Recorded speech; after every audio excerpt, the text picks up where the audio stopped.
Is this recording? Hold on. Hey, PBnZ Sports Chaos here. We are coming at you once again with a little social distancing. PB is down in FLA. Z is here in MA. And we're going to give you our little weekly update. As usual, we're going to start off with a little 2-minute drill, which will be very short today because there's not a heck of a lot going on. And then we're going to get right into the NFL transactions. We talked last week a little bit about that. We're going to talk about what we think were the best transactions and signings that happened in free agency, a couple trades as well. We'll also tell you what we didn't think worked out that well. And we'll tell you what we think was the 1 or 2 best individual signings of all. All right, PB, are you ready? I am ready. All right, 2-minute drill. Let's talk about this day in sports history because a couple things happened. 1990, a guy named MJ, Michael Jordan. P, you know who he is, right? Yeah, I've heard of him, I think. The GOAT. Anyways, scored 69 points on this day in 1990. More remarkable, 5 years later on the same day, after he came back from his first retirement, because as you know, he retired more than once. After he came back from his first retirement, 5 days later, he scored 55 points on this day. So 69 and 55, apparently this was his lucky day. And also, 1992, a guy named Christian Laettner for Duke. Everybody hated Christian Laettner. I think they still do. He made that incredible basket against Kentucky, my Kentucky Wildcats, with 2.8 seconds left on the clock. He takes a full court pass from Grant Hill and hits his unbelievable shot. How he took a dribble, did a sidestep, did a little shake and bake, and still had time to shoot, I don't know, but he did. Good for him. They won the game. All right, NFL. NFL was under a lot of criticism because they went through with their new year starting on March 18th. Free agency began, and PB, we both agree. With all this stuff going on today and no sports action, that was the best thing they could have done. Don't you agree? Yeah, 100%. Oh, my God. We've been talking about it now. It's 10 days later. Here we are still talking about it because it had a lot of exciting stuff going on. And they made more news. They're going to go forward with the draft on April 23rd. No fans in the audience. That's okay. It's going to be like the old days. The GMs are not happy about this because apparently – they can't do live interviews with people and bring them in for, physicals and stuff like that. Hey, 60s, 70s, and 80s, they didn't do that either. Suck it up. Do your job, GMs. Get on the phone. Watch some video. Jesus, what's so hard about that? All right, moving on. I digress. Little DYK, PB. I'll ask you this right now. I'll come back to it later on. Heisman Trophy winning quarterbacks in the NFL. They've been so-so. Who has the record for most touchdown passes ever by a Heisman Trophy winner? I'll let you think about that. Dwell on it a little bit. We'll come back to it a little later. All right, let's get into this whole transaction thing. Free agencies, trades, you got it. You know what's happening out there, PB. Let's talk about it. Give me who you think, team-wise, did the best in this free agency period so far. Give me 3 teams starting with your third, 2, and 1. Yeah, I'm going to go with the LA Chargers at number 3. Chargers. Okay. What do you like about what they did? Well, I like how they're really ramping up that defense even more. They obviously have a mindset right now that we got to figure out a way that we can stop Kansas City and Patrick Mahomes having to play them twice in the year. Yep. They could have what now is the best defensive backfield in the AFC. The signing of Chris Harris will help solidify that. He will complement in the backfield the likes of Hayward, King, James, Adderley. You got a really, really strong backfield there in Los Angeles. And the rest of the defense is good too. So there'll be a defense, top 5 defense for sure next year. Let me ask you a question because you know what? Sometimes defenses are not that good when they have to stay on the field all day long. Look at Tampa Bay last year when Jameis kept on turning the ball over and giving it to him at the 39-yard line. Tampa Bay actually had a pretty good defense. The Chargers have no one on offense right now. They let go of Melvin Gordon. He moved on. They've got no quarterback. Tyrod Taylor, he's not the answer. I hate to say it. Buffalo got rid of him. So I don't know. It might be the Austin Eckler show, right? Who knows? All I know is I don't know. Their defense might sound great on paper. If you have to be out there for 50 minutes of a 60-minute game, good luck. All right, what do you got for number 2? Number 2, I have the Philadelphia Eagles. The Eagles? Really? Fly, Eagles, fly? Yeah. Okay. I got to hear this one. Go ahead. I think they're doing the same thing. They're really focusing on defense. It doesn't necessarily need major improvements, but they could. Again, you're looking at a top. I'm going to say a top 3 defense in the NFC with the Philadelphia Eagles next year. The signing of Slay at corner, granted big contract, 3 years, $50 million. He becomes the highest paid corner in the league with that contract. But they also signed Hargrove, nose tackle out of Pittsburgh. Really going to help up front with that D line. So I like what Philly's doing there. Wow. All right. We'll see. We'll see. I mean, they had a decent defense last year. You're right. It needs some improvement. They need to stop dropping the balls on offense, though. All right. What do you got for number 1? And number 1, I think hands down, is Miami Dolphins. They've just made a ton of signings. They're improving on both sides of the ball. Ooh, all right. Yeah, I mean, defensively, they big contract with Byron Jones. And then, of course, they got Van Noy from the Patriots, another decent-sized deal, 4 years, $51 million. So, but I think with Byron Jones at the corner could give them the best 1-2 cornerback punch in the league. They'll be right up there with the Chargers. I think they could really start to surprise some teams in man coverage. I know that Flores is a man coverage scheme kind of guy. Yep. So we'll see. I think that's going to make a big difference in Miami. And without with the Patriots losing as much as they did, that could be a team to watch in the AFC East this year. I will concur with you. I think that's my number 1 as well. I mean, the Dolphins, as you said, Byron Jones, right? They also a couple other signs I like. They get Jordan Howard, that running back from Philly, the little slot running back, kind of third down guy, could do a little bit of everything. Surprising pick. Pats lost him. I can't believe they let him go. Teddy Karras. That's going to help them on the O-line, right? Yep. The other thing that helps them out, speaking of making the division a little more even balanced, they took Shaq Lawson from the Buffalo Bills, a nice edge rusher on defensive end, right? You mentioned Kyle Van Noy, obviously, but the other kid they got from the Pats, another Pat, so 3 Pats went to the Dolphins, was a Landon Roberts, who flourished when Flores was the defensive coordinator as a linebacker, right? Yeah. So I agree with you. Dolphins. Not to mention the fact that they have the most picks in the draft this year, and they have 3 first-rounders, is it? 3 in the first round, right? Yeah. 5, I think 12 and 19 or something like that. Unbelievable, yeah. Most cap space entering free agency of any team in the NFL, too. So they got money to spend. I got 2 other teams for you. So I have 3. I had a tie at 3. Seattle and Cleveland, believe it or not. I thought Seattle, they didn't make any real noise-breaking signings, but they signed some guys that I think will help them and give them that little bit of an edge, which is all Seattle needs. One was Greg Olsen, the tight end from the Carolina Panthers. I think he's a solid tight end. He'll go with Jacob Hollister, another former Pat out there, right? Playing for Seattle. Philip Dorsett, what? Another Pat? He was never utilized right in the Patriots offense. He should be used more in the short ball, the screen game. He was not used that way here. He'll flourish there. And then a guy who used to play for them, coming back home. He was there when they won the Super Bowl 5 years ago. Bruce Irvin is coming back home as an edge rusher. He'll help them out. On the Browns side of the house, they made 2 signings that I really like a lot.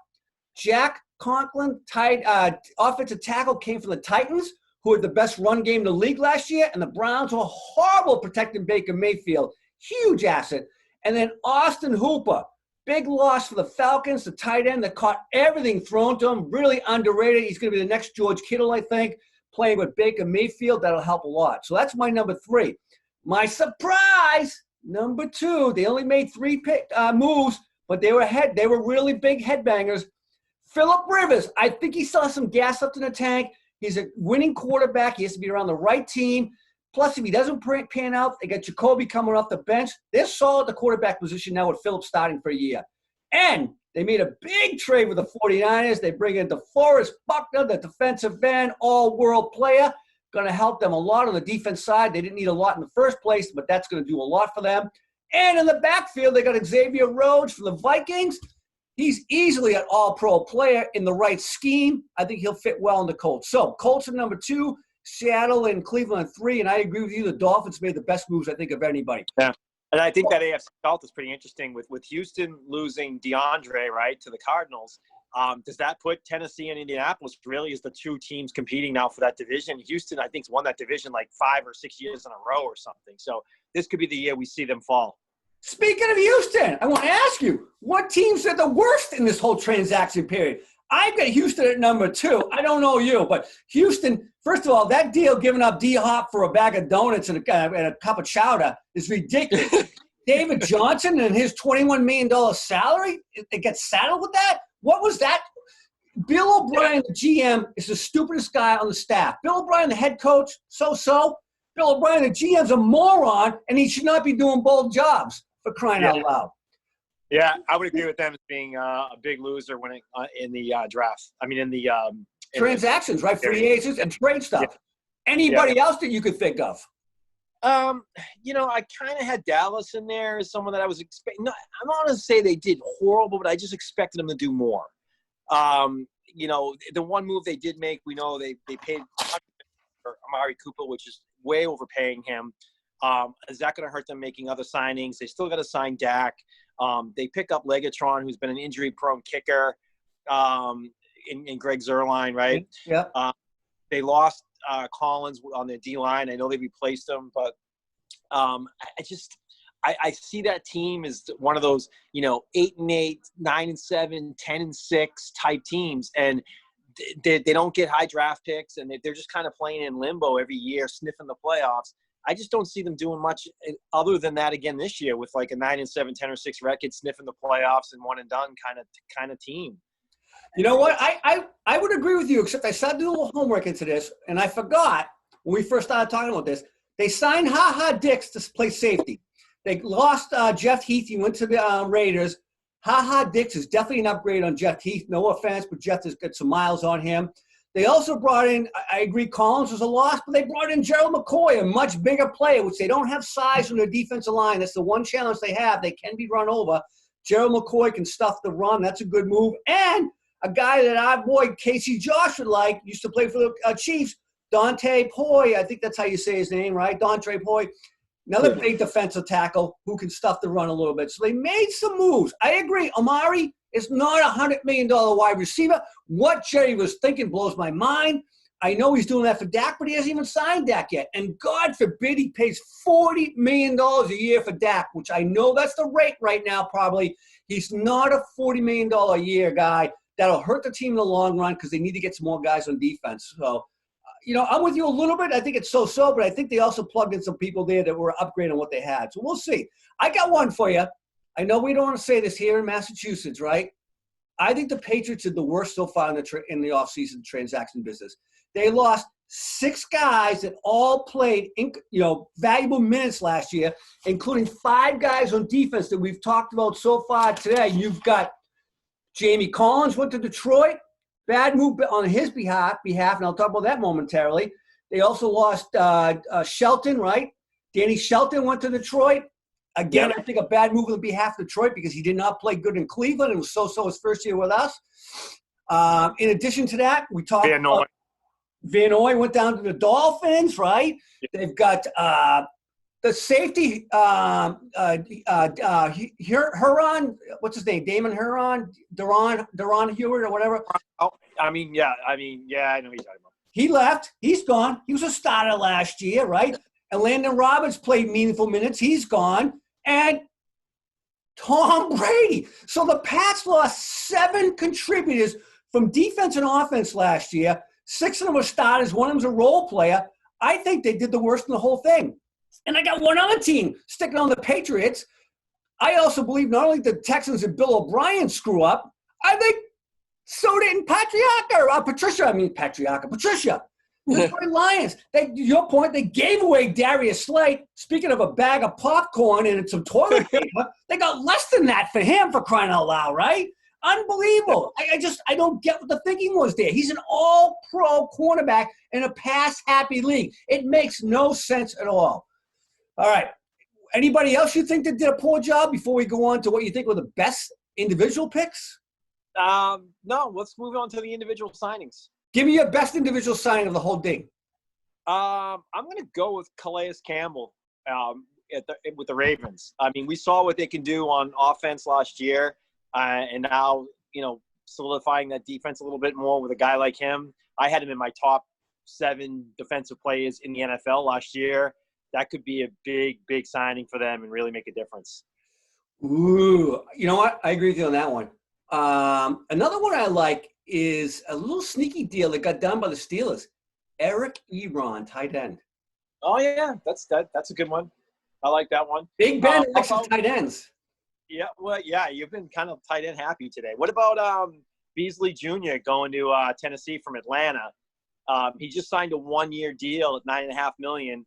But that Titans defense, adding in an outside linebacker like him, that could be a nice move for them. And I think they might have got him at a good deal. He underperformed for sure at Atlanta. That is for sure. He definitely underperformed. And speaking of that, Atlanta turned around and made a better move, I think, by getting Dante Fowler to replace him. Yeah. So, I mean, some good moves there. Anything else that stood out for you move-wise? I think Poole is a respectable cornerback, and with the Jets getting signed for a year at $5 million, I think that's a good signing just because for the money. I think that could be a good move. Yeah, I mean that's pretty much the ones I had. I the big ones here. What about Dominic and Sue getting re-signed for just a year for $8 million with Tampa? PB, you read my mind. Good segue. So the number one signing in the offseason was none other than TB12. Yes, I pick on him a lot. Yes, he played poorly last year, but he's going into an ideal situation with talent all around him on offense for the first time since 2007. Do you remember what happened in 2007? Yes, we do. Records were set. Watch out. And that team has a better defense than people give them credit for. When you start almost every possession defending from your own 39-yard line, 10 yards, get the field goal, you're in trouble. Yes, so Sue coming back is going to be a big signing there, as well as the kid Shaq Barrett. They re-signed as well, the linebacker. I think Tim Gray is going to be much – I mean, we talked about it last week. I thought maybe 11-5, 10-6 last week. I'm saying 12-4 right now. Wow. It is the toughest division. It is the toughest division probably when you think about it, quarterback-wise. Playing in this division, playing the Jets, Bills, and Dolphins twice each year. That's six wins pretty much, or 5-1 at worst, right? Right. And now he's got to play the Saints twice. He's got to play the Panthers twice. Christian McCaffrey and now Teddy Bridgewater there. They could be a wrecking crew. And then you have the Falcons, who have also made some moves to improve as well. So you got 4 real good teams in that division. He went from the cupcake division to the gorilla division overnight, right? Pretty much. All right. Hey, let's go back to our DYK before we sign off. PB, have you given it thought? Heisman winning quarterback in the NFL to throw the most touchdown passes. Yeah, I mean, all the real good quarterbacks that you think of in the league, they weren't Heisman winners, right? True. I have to dig, and I just haven't really been able to think through that too much. Is the quarterback still active? He's very active right now. Yes, he is. Well, I know it's not Murray because he just obviously he didn't throw a lot of touchdowns last year. I don't know. See, who is it? I will tell you this before I tell you the winner. I thought it would have been Carson Palmer. He won the Heisman at USC, did throw 33 one year for Bruce Arians, by the way. I also thought it could have been Jameis because he threw 30 this past season, right? But it wasn't better than Carson Palmer. Oh, yeah, but he won it at Florida State, yeah. It was none other than last year's MVP, Lamar, the guy that you said can't throw the ball, Jackson, 36 touchdowns, the most ever in the NFL by a Heisman Trophy winner. There you go. All right. PB, anything else you want to share with the fans before we sign off? Me and TB. Hey, by the way, he's having an avocado beer right now. Yeah. No, but we'll be back with you next week. We'll talk some more signings. I'm sure there'll be some more activity going on in the NFL this week, and we'll bring it all to you next week. All right, buddy. I'll talk to you later. Have a good one. Be safe.